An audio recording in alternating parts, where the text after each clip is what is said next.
Hi everyone, it's me, and I want to present to you all a informational video. And the information that I'm presenting is on rideshare delivery service. So I guess I will call this video Rideshare Delivery One-on-One. I may not be presenting anything new or anything that you may not have heard already, but it's nothing wrong with a refresher and perhaps a different perspective. I've been doing this for 2 years and I absolutely love doing rideshare delivery. So let's get into it. I would like to start with the basics. If you want to become a rideshare delivery person and you want to use this as your business, your side gig, your side hustle, or your main job, here are some of the basic things that you will need. You will need a car, of course. You will need a cell phone with good internet service. You will need car insurance, and you will need a hot bag. When I started doing rideshare delivery in 2019, the hot bag that I started with was the one at the Dollar Tree, and that one is just fine. But I then signed up with brain freeze Instacart, and I got 5 bags from them, and I started using those bags. I would use it for the grocery store runs and the food restaurant runs. Now I'm signed up with DoorDash and they sent a bag as well, and that's the one that I use the most. But I do suggest a hot bag because I believe in delivering hot food to the customer, and the ones at the Dollar Tree worked just fine. So here are some of the rideshare delivery companies that's out there. I may not know of all of them, but here's the ones that I'm familiar with.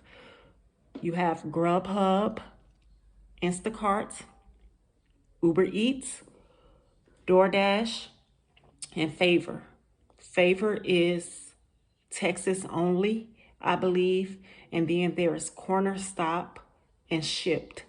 Cornershop, I believe, is connected with Uber somehow. All right.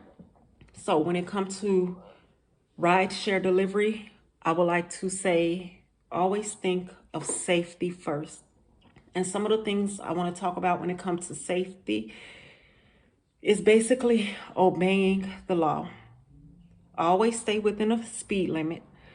Out of my 2 years of delivering, I've never had to speed to a customer because the customer, they understand that we are driving our cars and that traffic and things exist. So I never had to go over the speed limit to drop off a delivery. These customers are happy to get their food hot. Try to be on time, but don't kill nobody trying to get there. So always look ahead. Do not text and drive. I honestly don't care if your customer is texting you while you're driving. Do not respond until you pull over or get to the location. It's dangerous. Texting and driving is dangerous. So texting a customer back while you're driving is basically risking your life and others on the road, and it's not worth it. And like I said, just simply obey the law. The next thing I want to talk about is communication.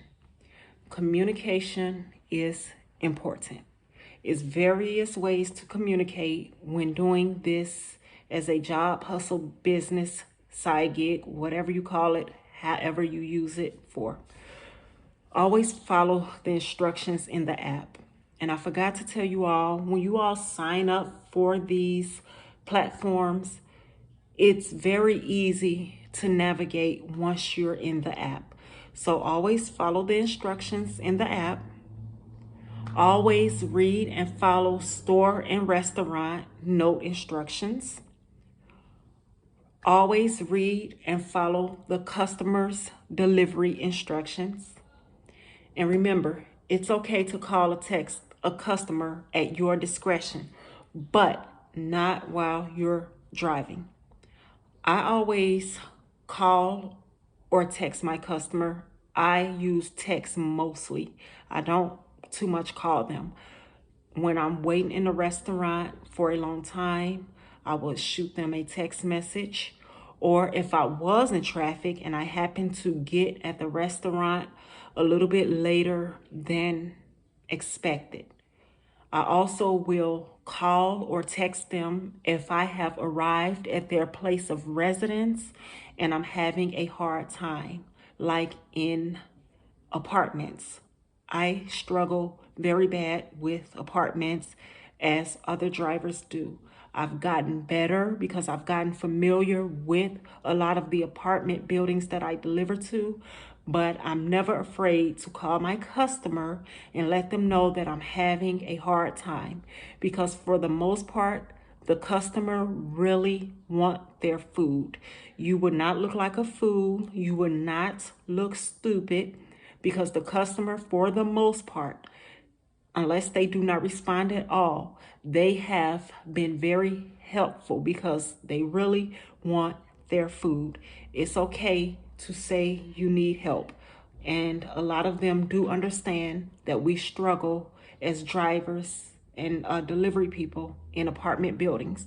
So I'm stressing this because I want other drivers to know that it is okay, or new drivers, that it is okay to call the customer if you're having a problem finding their place of residence.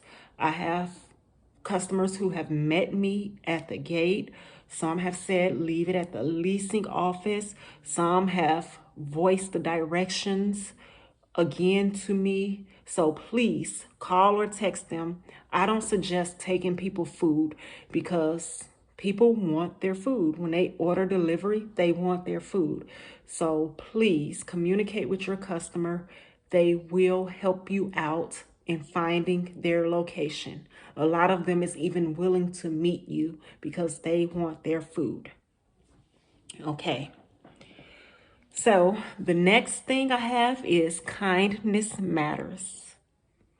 Here is a few things. Please be kind to restaurant and store employees. Be kind to other people in the business establishments, like other customers. Be kind to other drivers on the road. Be kind to your fellow rideshare and delivery people. Please be kind to your customers. Always treat people, food, and products as if it's your own. I always carry stickers, a stapler, and some tape. Sometimes the restaurant will give me a bag that's not sealed, so I take up on myself to staple the bag. If I'm out of staples, I will use my tape. Sometimes the restaurant give me drinks they have lids, but sometimes we get coffee and they didn't put the stopper in the coffee and it's just open in the car. I will put a nice sticker covering that hole, and I do the same for like drinks. If the restaurant haven't put a sticker over the top of the drink, I have my own stickers and I put it on the top of the drink. So the next thing I have is finances. I always tell people, set your own financial goals. Sometimes your goals may change. And I know there's a motto within the delivery community, no tip, no trip. I totally agree and I totally understand. So one of the things I do, and this is my own personal setup, I try to, how can I explain it? I try to, I'm having a brain freeze again. Please excuse me. Okay. I will take $1 a mile for anything 5 miles and under. Anything over 5 miles, I need more than $1 a mile because I have to get back and I have wear and tear on my car and I have gas. So I have to factor in all of those things when I am delivering. I did not do that when I first started. Okay.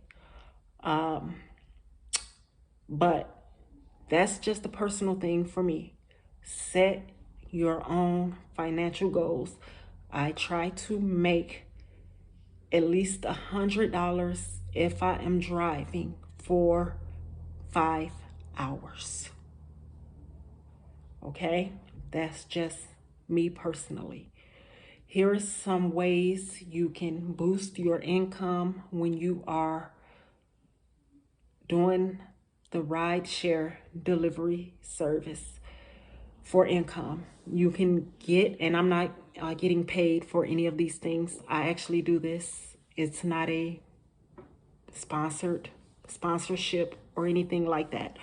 I do the Get Octopus. That's a tablet you can put in on your passenger side and let it run. And if you actually do like UberX or Lyft, your customers, they can play games and you get points, and for so many points you get money rewarded to you.